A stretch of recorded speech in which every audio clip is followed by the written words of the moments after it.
You already have company values. How do you actually operationalize them? Today, we'll be talking about that in Culture Builder Live.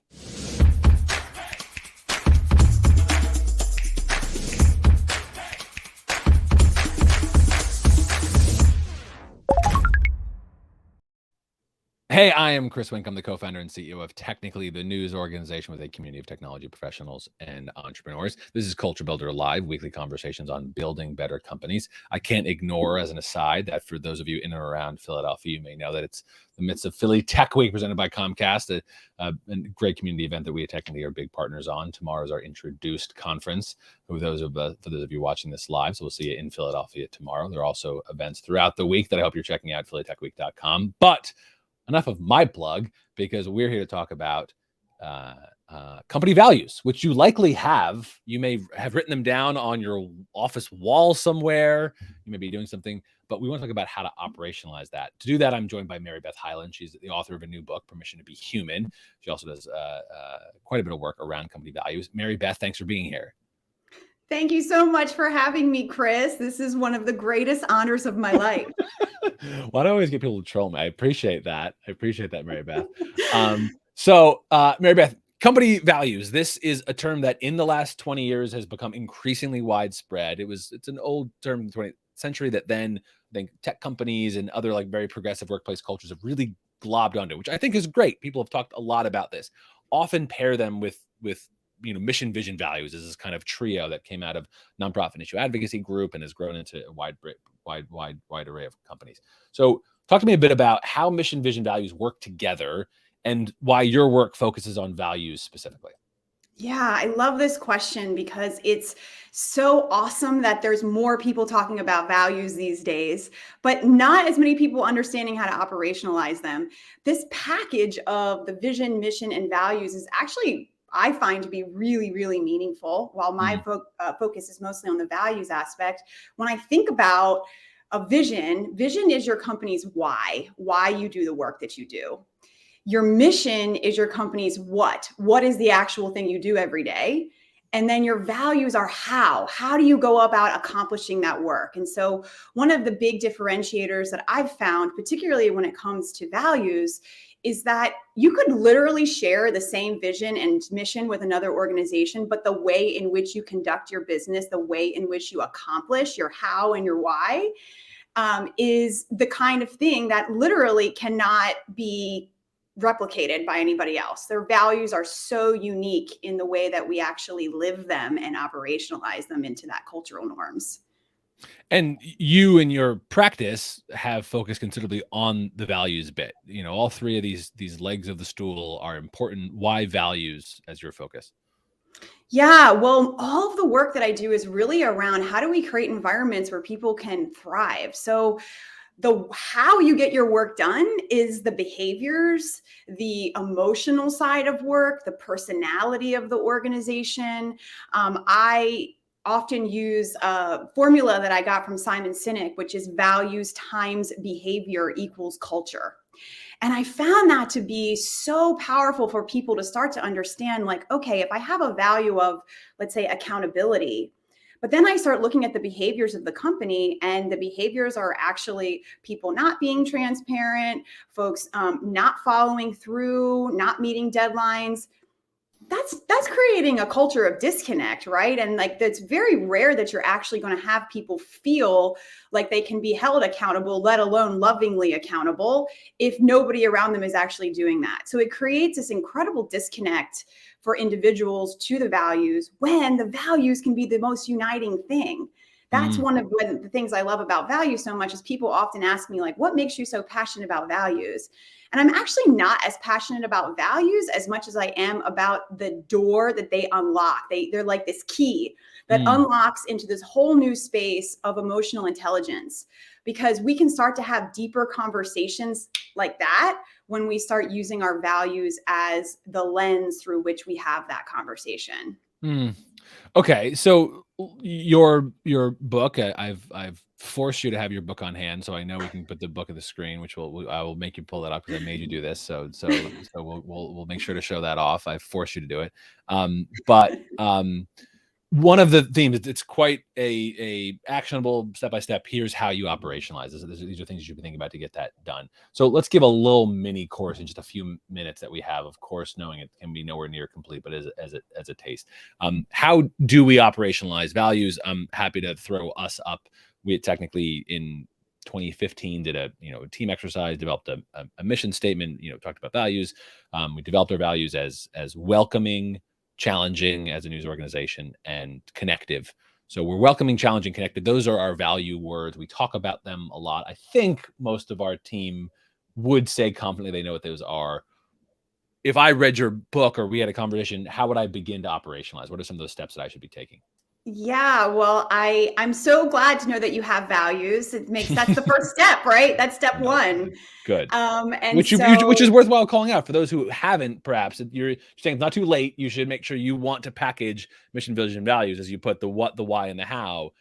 So you can still do that, but let's assume you have some of those. Let's assume you have values. So I break it up into 3 sections. So it starts with knowing your values. So I may have words that represent the things that I believe in or the things that our organization believes in. So that's knowing them. That's just saying like, oh, got them, check, we've got the words. Owning them is then, what is our definition of those words? What does it mean so that we're speaking from a common language versus my interpretation of welcoming is likely different than your interpretation of welcoming, which can be different than your team members, right? If it's not clearly displayed and discussed and trained on. And then in that ownership piece too, I to walk people through this process that I call value promises, which is essentially a code of conduct based on those values and that specific definition for your organization.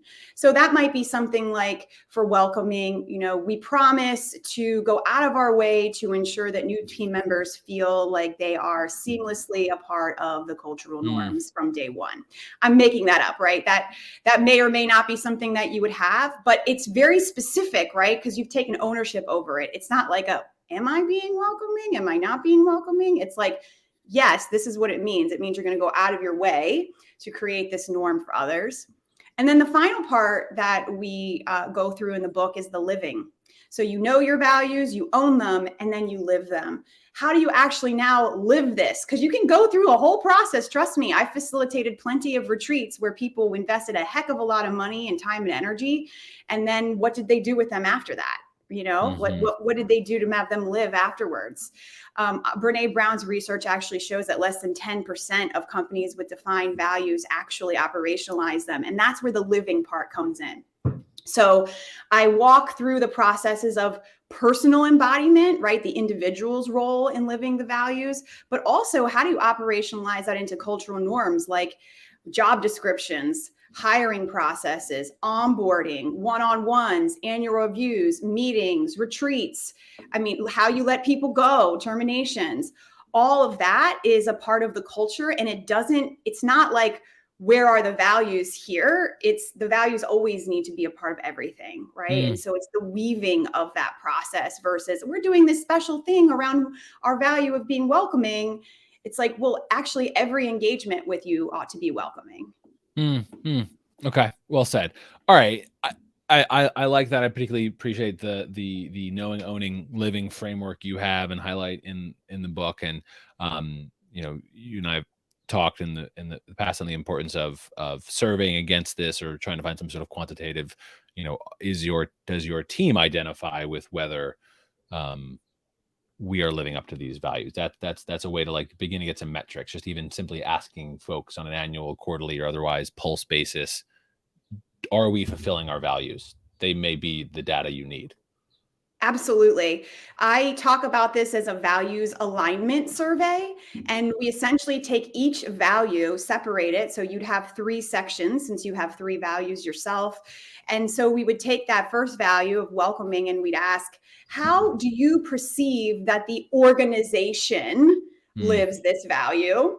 And then you would go into how your team And then finally, you go into the individual, how you as an individual live this value. And as I was sharing with you before, oftentimes this is where we start to see a massive disconnect between the individual and their team and their organization. So it starts to give us opportunity to say, okay, there's some real moments for self-awareness here, because if each individual that works here thinks they're way more effective than their team and their organization at large, then there's time to have some real conversation, because it's all of those individuals that make up those teams in the organization. So we start to pull it away from, oh, it's Chris's job. Chris is the one who has to do everything with operationalizing these values and setting all the tone. Yes, Chris has an important and very vital role in that as the leader of the organization. However, every single individual is who ultimately makes the culture around them.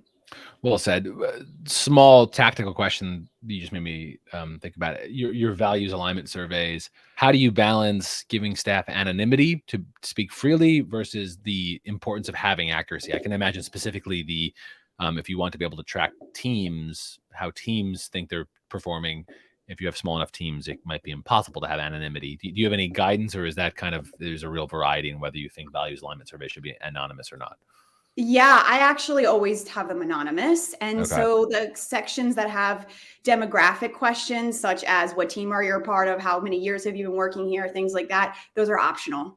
So I see. people get to decide whether or not they feel the psychological safety to do that. And I'll also say that while you can certainly conduct these in-house, and literally the whole reason that I give every single question of the survey in the book that you could replicate yourself is because I want people to do this.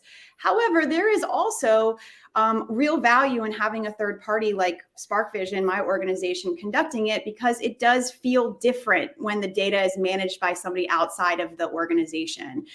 It's not required by any means. In fact, I'd much prefer people to do the survey than not do it at all if they didn't have a budget for that kind of a partnership. But it really does make a difference for people to, particularly environments that are shifting, and there are some question marks around culture killers and not knowing what might happen with the data, right? If they feel like it's protected elsewhere, they most likely will feel more comfortable in that process. I'm gonna lose you here in a moment, but I think that's well said. And frequently we technically report. You can do it in-house, great, do it. But third-party providers like Spark Vision exist for a reason. Welcome to use them if it makes sense, as you're alluding to, particularly in challenging circumstances. Sometimes that's even more the reason to make sure you're bringing a third party. Maybe send us off. Of course, we'll make sure to drop links to Permission to Be Human, your new book, which of course, folks, it's an easy way to get a jump start, pick up the book. Always like that. Let's assume we've gotten that book. What is the first step that we're going to take to operationalize? What's step one? It's the title of the book. It's giving yourself permission to be human, truly. I mean, this is not the kind of thing that we can say, okay, I insert 1, 2, 3, and then I get back 4, 5, 6, right? We are human beings, and so we are complex, we are layered, we have so many feelings and emotions and trauma that we're bringing with us in all these experiences. And so when you go into this work, that's values work, which is really emotional intelligence work, because we're really taking into account the human side of this experience as individuals in a collective team, we have to give ourselves permission to be human in the process. People think, oh, I can go to this values retreat and then we've checked the box and it's complete, but that's really not how it works. We are all walking, talking, living, breathing sets of values, and so are our companies. So we have to be committed to choosing those values every day, giving ourselves permission to be human when we forget or we mess up or we make a mistake, right? And then coming back to the process, knowing that our culture exists every day, whether we do something about it or not. So keep choosing yourself, keep choosing your team, keep choosing your culture, and you can do that by choosing your values. Choosing your values, MaryBeth. I think that's a great way to leave it. I appreciate it. Thanks for the conversation. Thank you. I appreciate it. That was this week's Culture Builder Live, conversations on building better companies. Right here, there'll probably be additional videos that you can watch if you're watching this after our live recording, additional Culture Builder interviews. And we'll make sure to drop links below to MaryBeth Hyland's book, Permission to Be Human, and our organization, Spark Vision. Thanks so much to MaryBeth and you guys for watching. We'll see you next time. See ya. Bye.